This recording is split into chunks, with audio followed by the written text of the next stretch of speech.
자, 우리 여기 적중 예상 문제는요. 이제 앞에 나왔던 이제 기출 문제 있죠?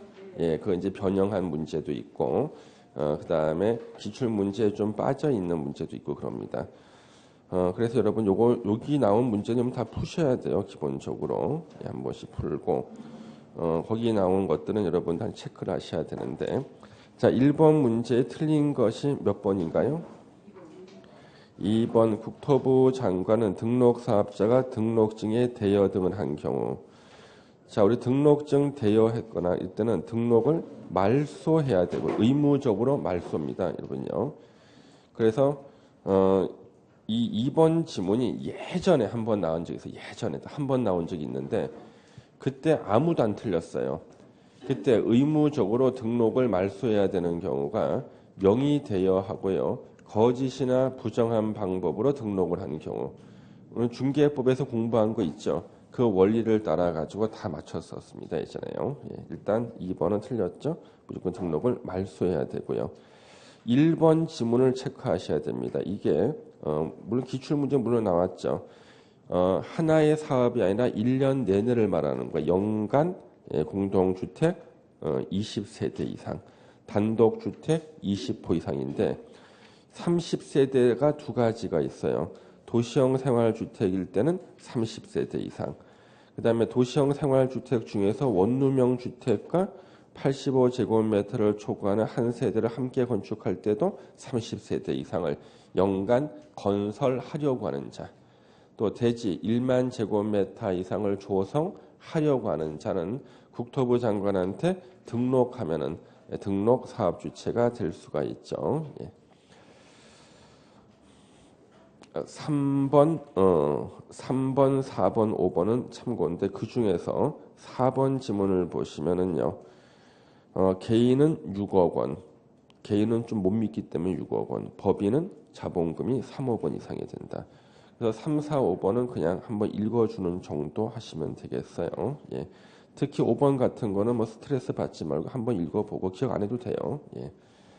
5개 지문 채울 때 이런 것도 나올 수 있다고 그냥 충격을 미리 한번 받아보라는 거지. 예. 자, 그 다음에 우리 그 2번 문제 있잖아요. 자, 2번 문제는 몇 번이 틀렸습니까? 5번 물론 틀렸죠. 예. 그러면 우리는 뭘 공부하냐 그러면요. 그 1번부터 나오는 것들, 등록이냐 비등록이냐 그걸 공부해야 되고요. 비등록 사업자를 외워야 돼요. 비등록 사업자. 한국토지주택공사 비등록 사업자. 그렇죠? 예. 그 다음에 주택조합도 비등록 사업자. 예. 그 다음에 고용자도 비등록 사업자가 되죠. 예. 2번은 이제 그 등록이냐 비등록이냐를 물어보는 게 아니라 토지 소유자, 바로 시행사를 말해요. 등록 사업자는 시공사를 말하고 시행사와 시공사가 공동 사업 주체가 될 수 있다. 그걸 물어보는 거예요. 등록 비등록을 물어보는 게 아니라 2번 지문은요. 예. 자, 뒤로 넘기셔가지고요. 역시 3번 문제 역시 마찬가지고 거기 이제 4번 문제부터가 이제 주택 조합에 대한 거거든요. 주택 조합에 대한 거. 예. 자, 4번에서 우리 옳은 거 있죠. 몇 번이 옳은 겁니까? 4번. 자, 우리 4번 질문 한번 보겠습니다. 주택조합과 등록사업자가 공동으로 사업을 시공할 경우 등록사업자는 자신의 귀책 사유로 사업 추진이 지연됨으로 인해서 조합원에게 발생한 손해를 배상해야 한다. 자, 이거는 등록사업자예요. 손해배상 책임을 확대한 거예요. 그러니까 등록사업자는 등록사업자로서의 책임도 있고 그 다음에 자신의 귀책 사유로 사업 추진이 지연됨으로 인해서 조합원에게 발생한 손해 당연히 배상을 해야 돼요. 예. 우리 4번에 그 2번 지문 한번 보십시오. 4번에 2번 지문 보시면은 리모델링 주택조합을 제외한 주택조합 및 그 조합의 구성원은 조합의 가입 알선 등 주택조합의 업무를 공동사업 주체인 등록사업자를 제외한 자에게 대행해야 된다. 이게 왜 틀렸냐 그러면 등록사업자 등등에게 대행하게 하여야 한다야. 예, 그래서 틀린 겁니다. 2번. 그러면 2번을 왜 시험 문제 지문에 넣어놨냐 그러면은 이유가 있어요. 작년에 이게 바뀐 거야. 작년에. 그러니까 재작년까지는요. 등록 사업자한테요. 주택조합 가입 알선 업무는 맡길 수가 없다고 돼 있었어요. 대행하게 할 수 없다였어. 재작년까지는. 그러니까 재작년까지는 주택조합이 등록 사업자 누구야? 시공사죠. 시공하는 건설회사한테 주택조합 가입 알선 업무를 대행하게 할 수 없다였어. 근데 작년에 개정이 됐어. 예. 그 주택조합 가입 알선 업무는 등록 사업자를 비롯한 몇몇에게만 대행하게 해야 된다. 정반대로 바뀐 거예요. 이거는 부동산 시장이 바뀌어서 그래요. 바뀌어서 개정 취지가. 그러면은 재작년에는 왜 등록 사업자한테는 주택조합 가입 알선 업무를 대행하게 할 수 없겠냐 그러면요. 지역주택조합이 워낙 부실해요. 법 조문도 몇 개 없고 그래가지고 지역주택조합이 부실하니까 시공사가 되려는 등록 사업자가 거의 없던 거예요. 그러니까 이름을 알만한 회사는 시공자가 절대 안 돼. 시공사가 안 돼요. 그래서 만약에 이름도 좀 불명확한 그런 건설회사한테 이제 시공자, 바로 등록 사업자가 된 거예요. 그리고 얘한테 만약에 조합원 가입 알선 있잖아요. 이걸 맡기잖아요. 자기 회사 직원들을 다 가입시켜 버려요. 예. 그리고 나서 이제 나중에 조합에서 각종 의결이 있을 때요. 누구 마음대로 의결이 될까요? 등록 사업자, 건설회사 마음대로 의결돼 버리는 거예요. 그럼 더 부실해져 버려 조합이.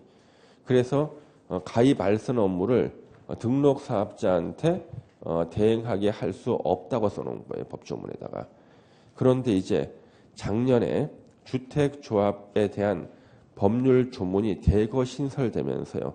지역주택조합이 활성화된 거예요. 전국적으로요. 특히 부산 같은 데서요. 활성화되니까 일군 업체가요. 등록 사업자로서 시공자가 되는 일이 막 생겼어요. 일군 업체가. 예를 들면 뭐 현대건설 같은 경우가 지역주택조합이 시공사가 막 되고 막 그래요. 서희건설 많이 되고 있습니다. 예. 그러다 보니까 자 조합이 조합원을 갖다가 모집하는 게 좋을까요? 조합원 모집 알선을 현재 등록 사업자인 현대건설에 맡기는 게 좋을까? 현대건설 이름 하는 게 훨씬 더 유리한 거예요. 그래서 법을 개정해서 거기에 맞게. 예. 현대건설이 조합원을 모집하려는데 당시 주택법에 등록 사업자에게 조합 가입 알선 업무를 대행하게 할 수 없다고 돼 있거든. 못 하는 거야. 예. 그래서 이걸 바꾼 거예요. 이제는 등록 사업자를 비롯한 아래에 해당되는 사람들에게만 대행하게 해야 된다. 해가지고 그 대행하게 해야 되는 사람 중에 한 명이 등록 사업자인 거예요. 이해되시죠? 예, 사실 바뀐 거예요. 그게 아주 중요한 개정이지. 2번은 등록 사업자를 제외한 자에게 하면 틀렸죠, 그렇죠? 그것 때문에 나온 거다. 1번은 또 나온 거. 예. 이 3번은 왜 틀렸냐 그러면요. 1번은 인가의 신고죠. 3번은요. 명령이나 처분에 위반했을 때 설립 인가를 취소할 수 있다야. 취소할 수 있다. 예. 자, 그래서 4번은 리모델링 주택조합은 조합원에게 우선 공급하는 게 아니죠. 그래서 5번이 틀린 겁니다. 그 다음에 5번은 역시 나왔던 지문들 다시 다 나오고 있죠. 예, 그대로 이렇게 보시면 되고 4번 지문 아까 기출문제 나왔던 거죠. 탈퇴한 조합원 뒤에 가로가 있어 제명된 조합원을 포함이다.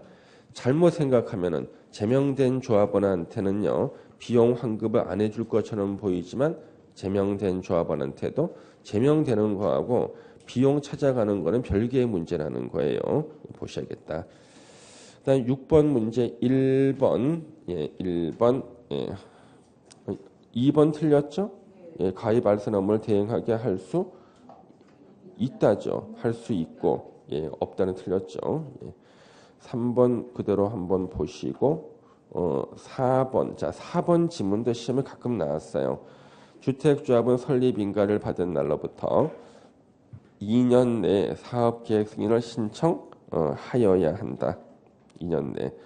리모델링 주택조합은 허가를 신청하는 거고요. 예. 그러니까 만약에 리모델링 주택조합이요, 30세대 이상을 증축할 때는 증가하는 세대수가 30세대 이상인 리모델링 주택조합은 역시 사업계획 승인을 받아야 돼요. 왜? 30세대 이상을 지을 때 사업계획 승인 받기 때문에 세대수가 증가하는 리모델링 가능하잖아요. 그래서 증가하는 세대수가 30세대 이상일 때는 사업계획 승인 받고, 그게 아닐 때 사업계획 승인 대상이 아닌 리모델링 주택조합일 때는요, 이것은 리모델링 허가를 신청해야 돼, 2년 내에. 예. 그 다음에 여러분들 그 5번 지문 있잖아요. 5번 지문이 작년에 신설된 주문이에요. 5번 지문이. 극히 당연하지만 작년에 신설됐어. 주택조합 업무를 대행하는 자는 신의에 따라 성실하게 업무를 수행해야 된다. 신의 성실의 원칙. 얼마나 신의가 없고 불성실하게 했으면은 법 조문에 신설해서 집어넣어놨어요. 거짓 또는 과장 등의 방법으로 주택조합 가입을 알선해서는 안 되고, 얼마나 과장이 많았겠는가. 예. 얼마 전에 제 제자 한 사람이요, 예, 지역주택조합 가입하려고 차 타고 가다가 저한테 전화했다가, 예, 제가 말해준 그대로 그쪽에 설명하는 걸 듣고 안 하고 왔어요. 예. 한번더 망할 뻔했습니다. 한번 망할 뻔했어요. 예. 얼마 전에. 예. 근데 더 웃긴 거는 그 친구가 다른 친구도 데리고 가다가 제 말을 듣고, 예.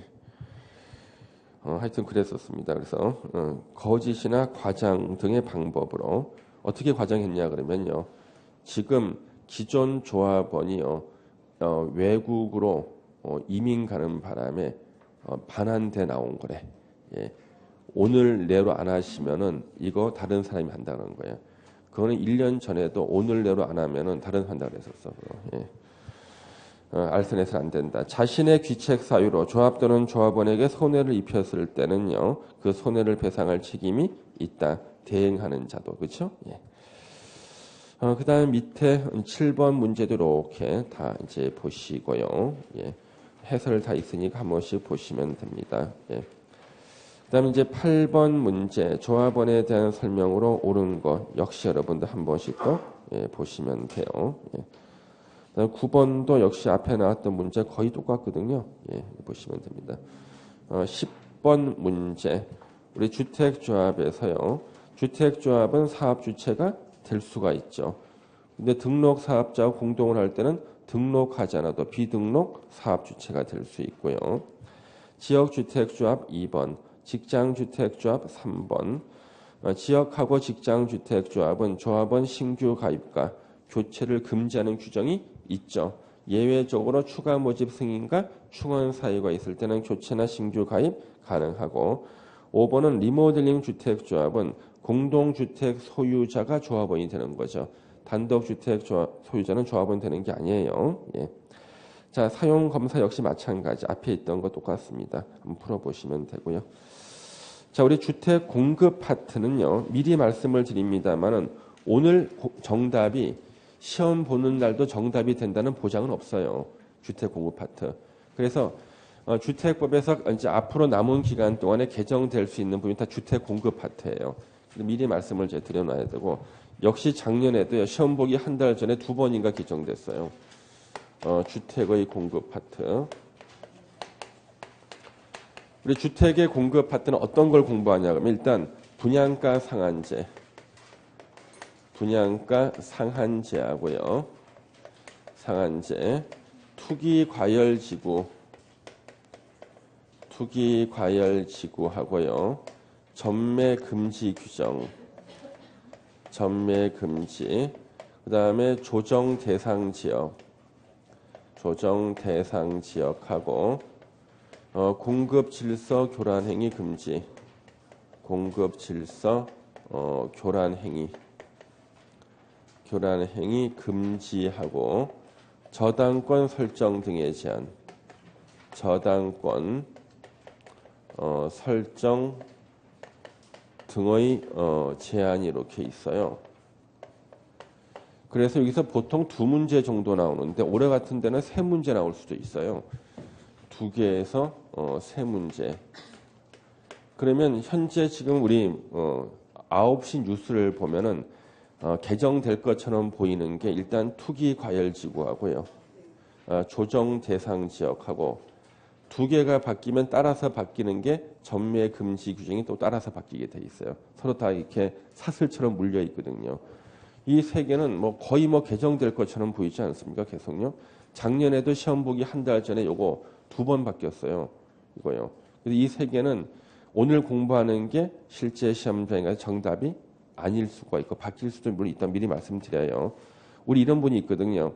8월 말 문제풀이까지만 학원 나오고요. 댁 근처에 그 독서실 이렇게 잡아놓고 집에서 이제 독서실 왔다 갔다 하시는 분이 있는데 첫날은 학원 오는 시간에 독서실 나가셨는데 매일 30분씩 늦어져요. 결국 이제 점심 먹고 나가는 경우가 생겨요.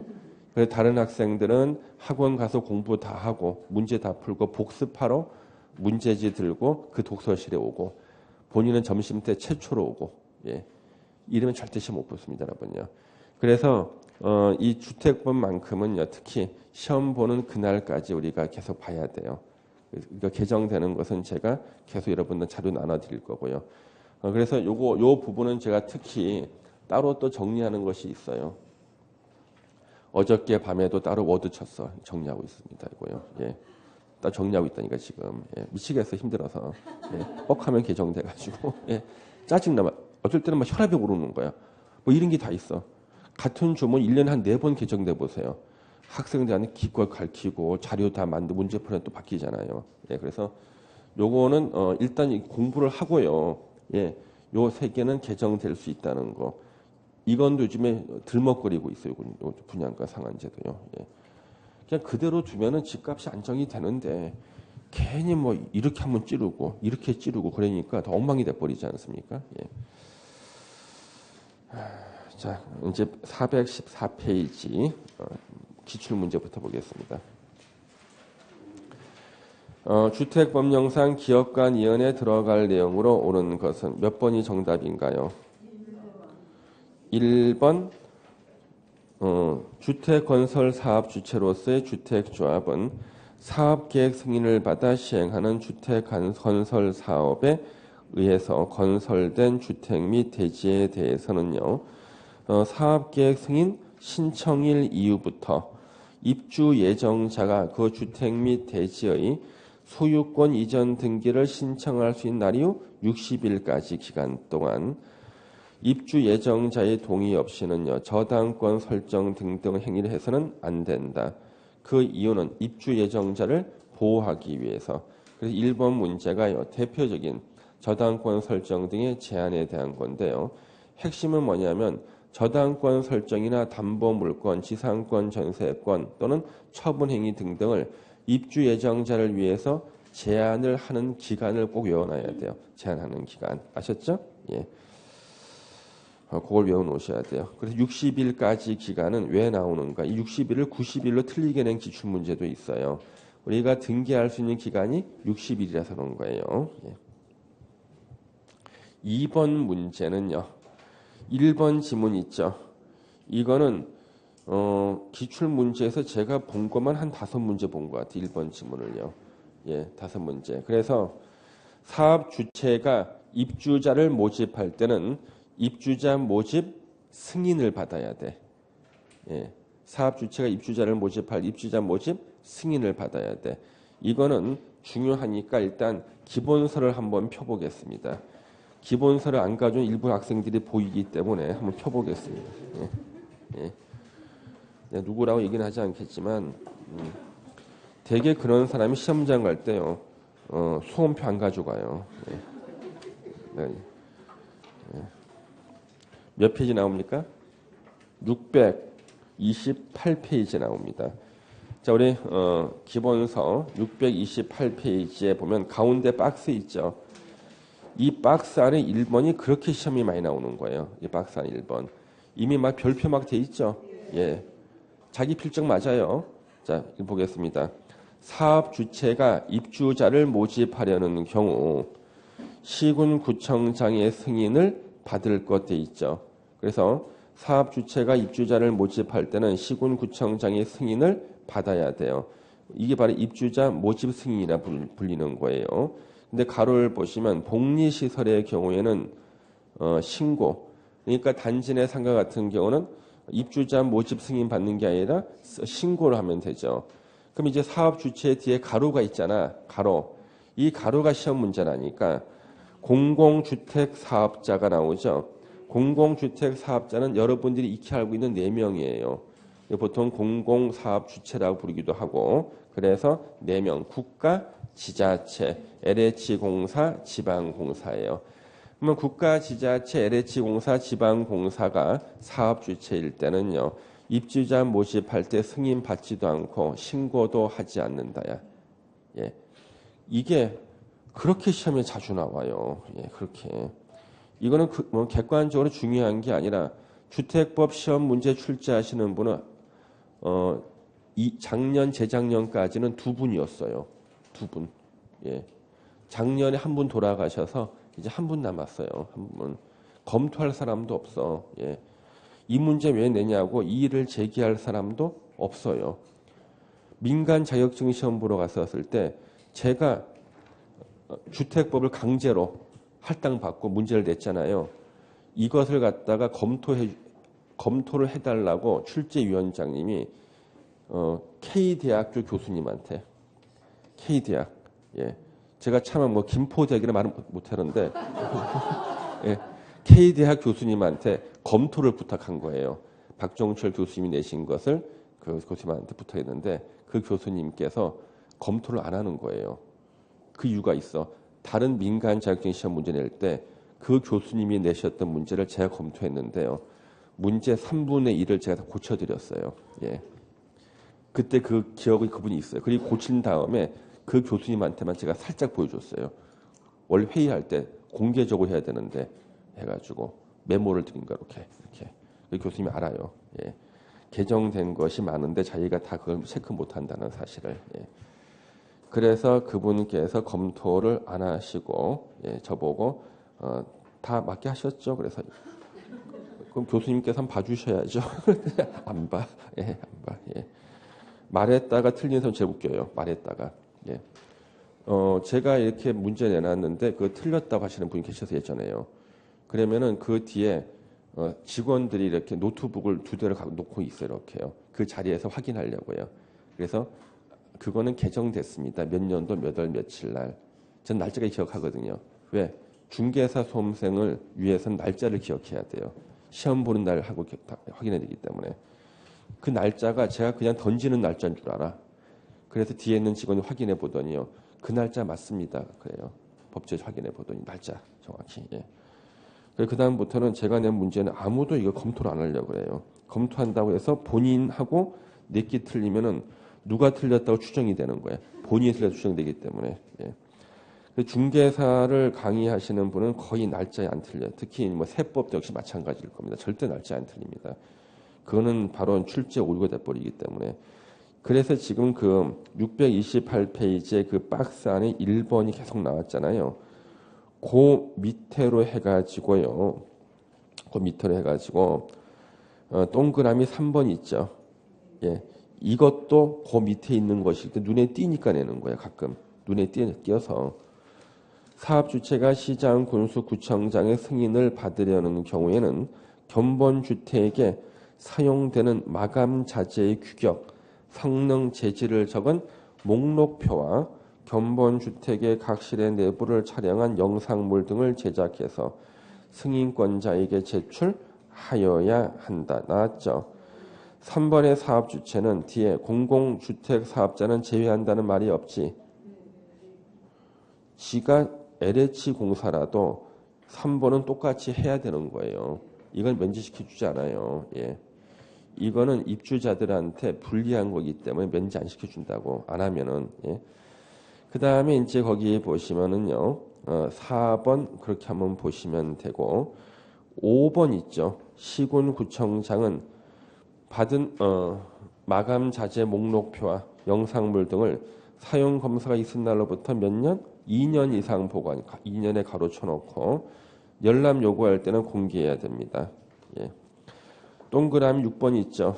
이것도 시험에 요즘에 내요. 그분께서 내고 있는데 사업주체가 마감자재 생산업체 부도 등으로 제품의 품기 등 부득이한 사유 인해서 사업계획 승인 또는 마감자재 목록표의 마감제재와 다르게 마감자재를 시공 설치할 때는 당초라는 말을 써서 법조문에 당초 나 같으면 기존이란 말을 쓸 텐데 그렇죠?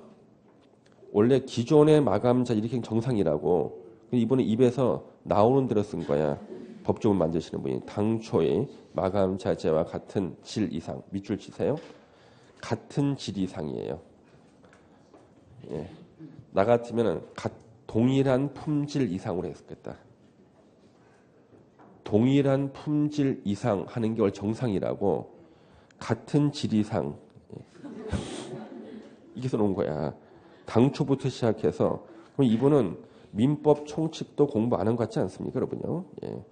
여러분한테 만약 이 조문을 만들려고 그래도 기존의 마감 자재와 같은 마감 자재와 동종 이상의 품질로 그렇죠?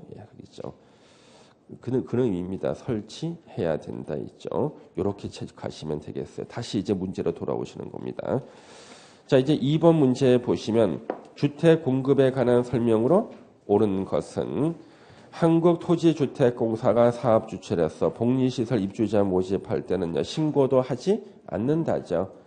이제 머릿속에 팍 들어와 봤더니 1번 틀렸고 2번 지방공사 지방공사니까 시군구청장한테 제출 안 해도 되는 거 아니야? 이때는 누가 사업 주체이든 봐주는 게 없어요. 왜?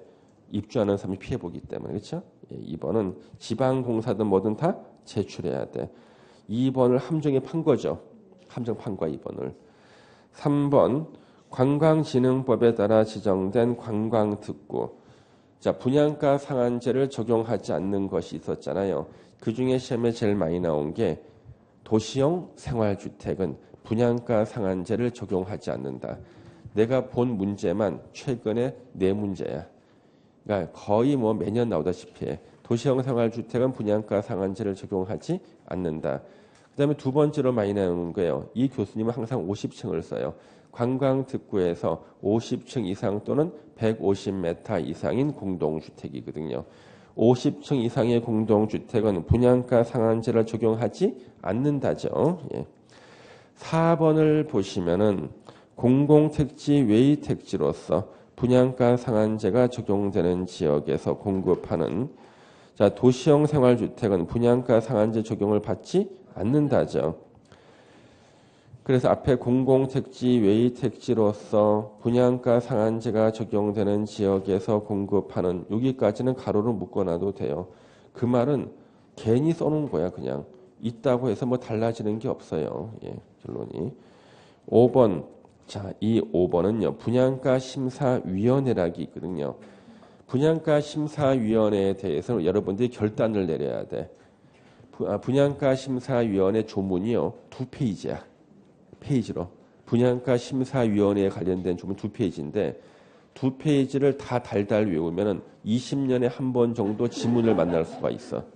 왜? 이게 한 번 나온 건데. 그런데 만일을 대비해서 딱 2가지만 기억하면 좋겠다.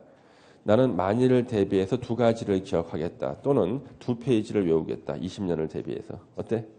2가지만 외우겠다. 하나가 분양가 심사위원회는 누가 구성하는가? 시군구청장이야. 국토부 장관 X, 시도지사 X. 분양가 심사위원회를 구성하는 자는 시군구청장이다.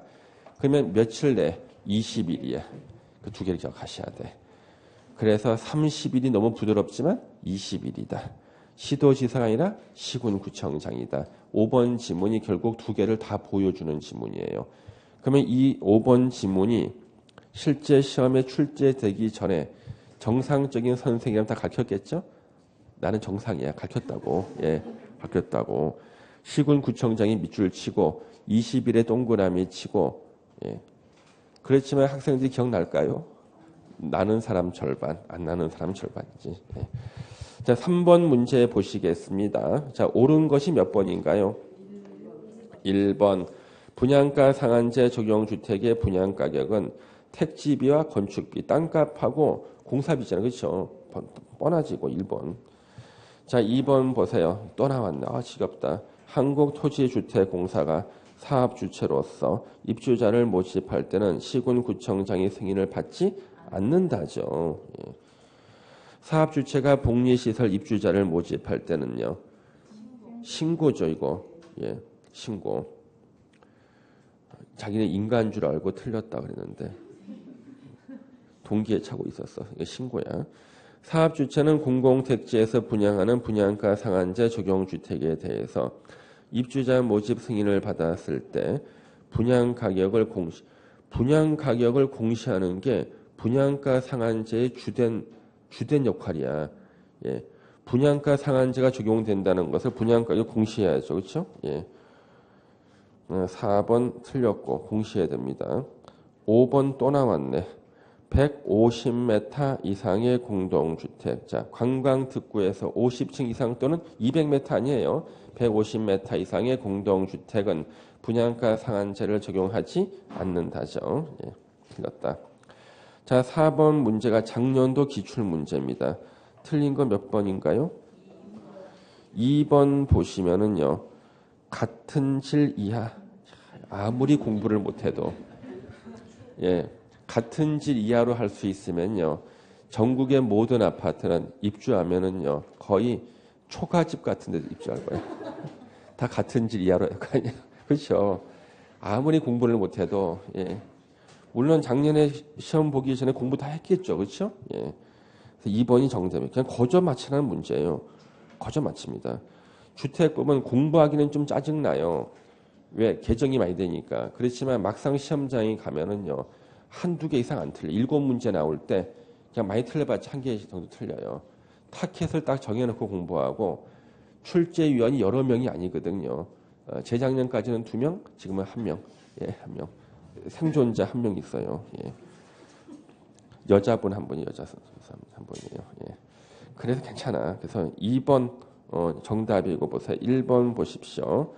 시장, 군수, 구청장 입주자 모집 승인 시 사업 주체에게 받은 마감 자재 목록표와 열람을 입주자가 요구할 일을 공개하여야 한다. 방금 읽었죠.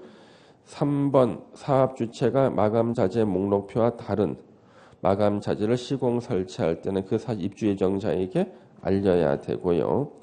4번 또 나왔어요. 공공택지에서 공급하는 주택은 분양가 상한제가 적용이 됩니다. 공공택지에서는요. 공공택지에서는 분양가 상한제가 적용이 됩니다. 예. 민간택지는 원칙적으로 적용 안 되죠. 그렇죠? 공공택지 외의 택지는 적용이 안 되는 게 원칙.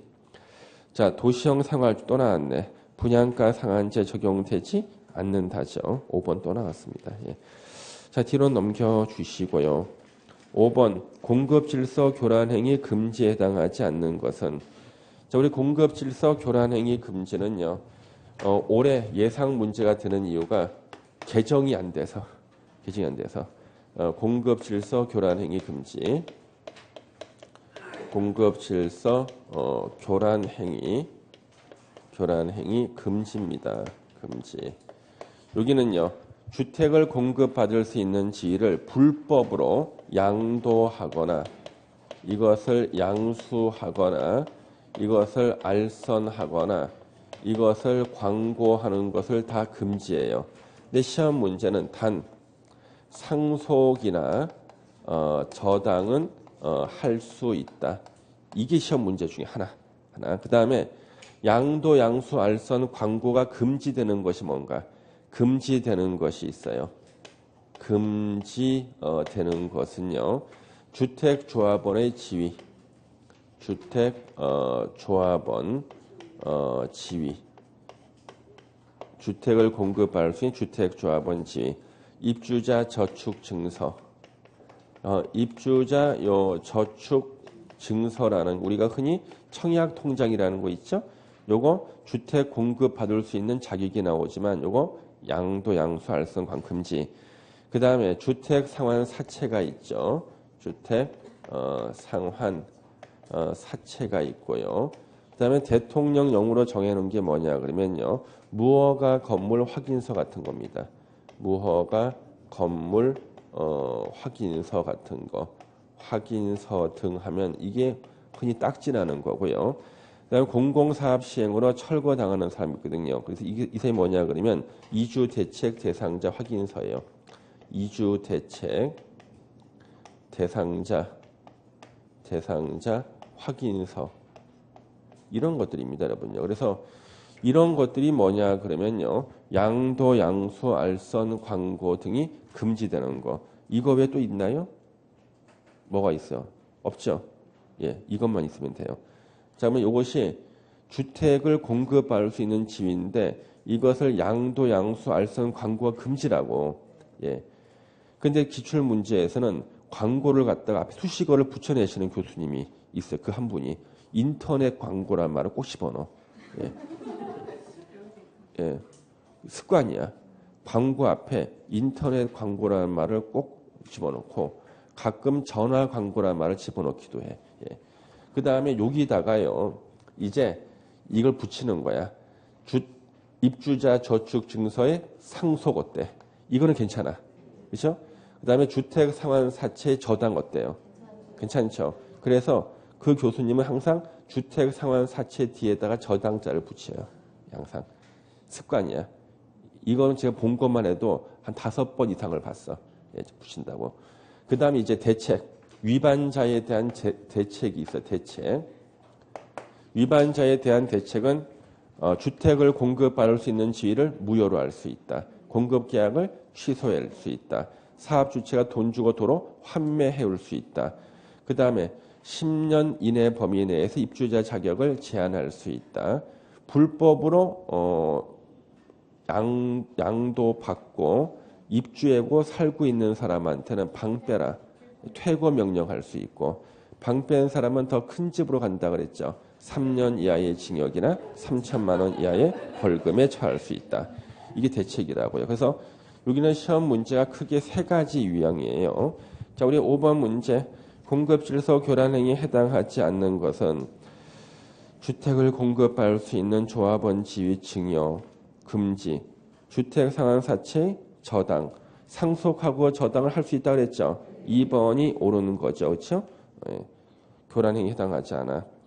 3번 조합원 지위 매매를 위한 인터넷 광고. 누군지 알겠다. 인터넷자 썼구나. 인터넷 광고. 전화 또 쓰셨네. 되게 이게 따로 썼던데 또 같이 묶어놨네. 전화 광고. 하여튼 광고 금지. 입주자 저축 증서 증여 이것도 다 금지죠. 6번 또 나왔습니다. 조합원 지위를 위에는 증여라고 했다가 여기는 매매라고 했네. 주택 상환 사채 매매 알선. 자, 입주자 저축 증서 저당. 끝까지 저당을 쓰죠. 예, 3번이 정답이고요. 4번은 뭐예요? 인터넷 광고. 예, 냈고.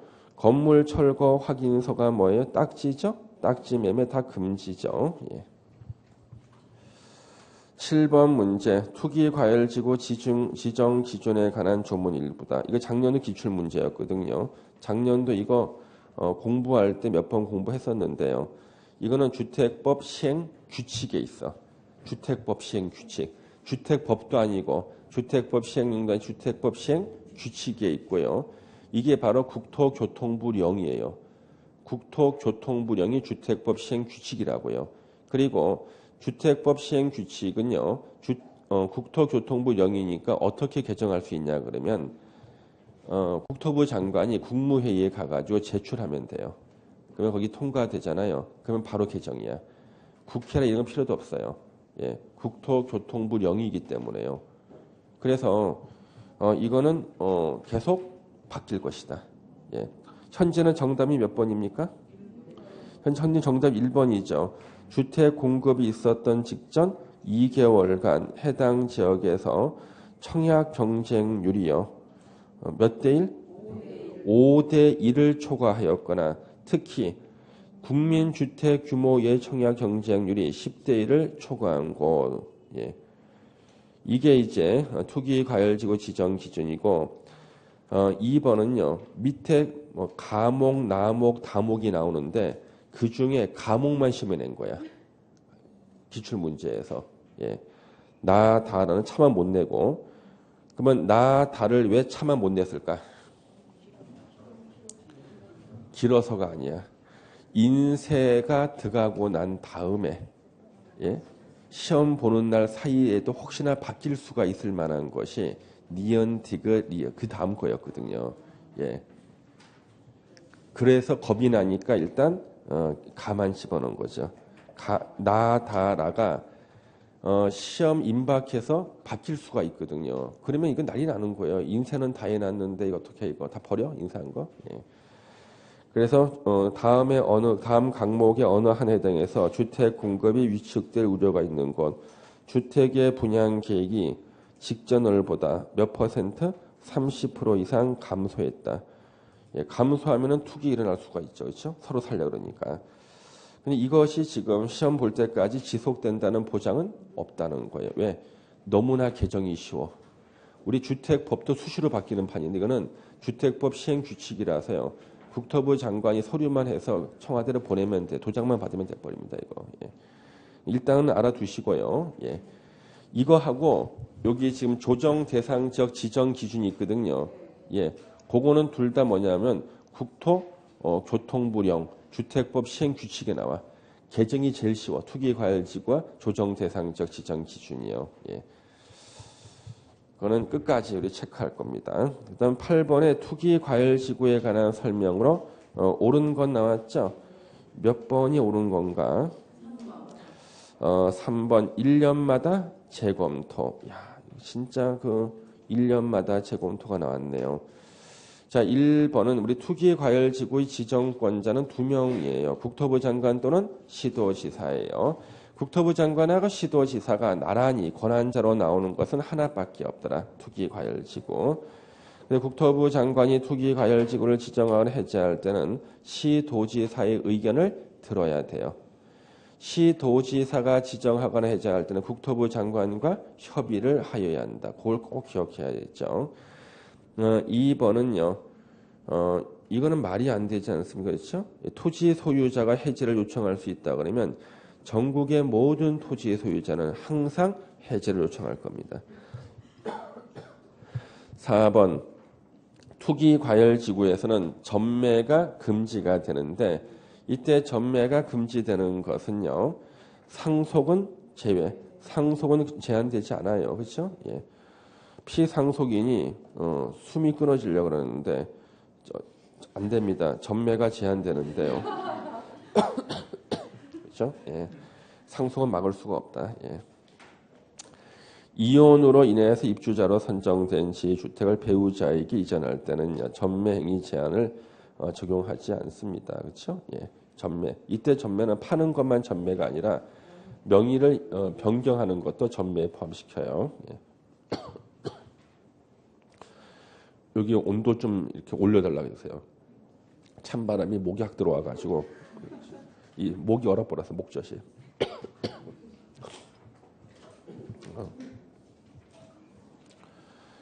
찬바람이 목을 뚫고 들어왔네. 그냥. 추워 죽겠네. 예. 자, 세대주인 갑이 취득한 주택은 전매 제한 기간 중에 있다. 다음 중 갑이 주택을 전매할 수 있는 경우는 1번 세대원인 갑의 아들의 결혼으로 세대원 전원. 여기까지는 맞은데 수도권으로 들어서는 거 안 돼. 그러니까 서울특별시 수도권이잖아요. 안 돼 이거는. 예. 수도권으로 들어오는 것은 전매 못한다. 2번 상속으로 취득한 주택 이전. 전원이면 괜찮은데 갑을 제외한 나머지 안 돼. 이거는 전매 안 돼. 근데 만약에 상속으로 취득한 주택으로서 수도권으로 이전하는 거 전원이 이건 괜찮아. 예. 수도권은요. 상속일 때는 수도권이든 지방이든 상관없어. 왜? 돌아가시는 분이 수도권에서 돌아가시면 그 집으로 못 가는 거 아니야? 상관없다는 거예요. 상속만큼은 수도권으로 오는 건 괜찮아. 상속은요. 예. 그 함정이 될 수 있고요. 세대원 전원이 2년 이상 해외 체류죠. 1년 6개월 안 되죠? 4번도 가족은 국내 체류.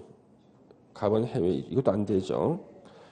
주택의 일부를 배우자에게 증여하는 것. 5번은 괜찮지 않습니까? 전매할 수 있는 경우가 5번이죠. 예. 그 다음 10번 옳은 것이 몇 번인가요? 4번.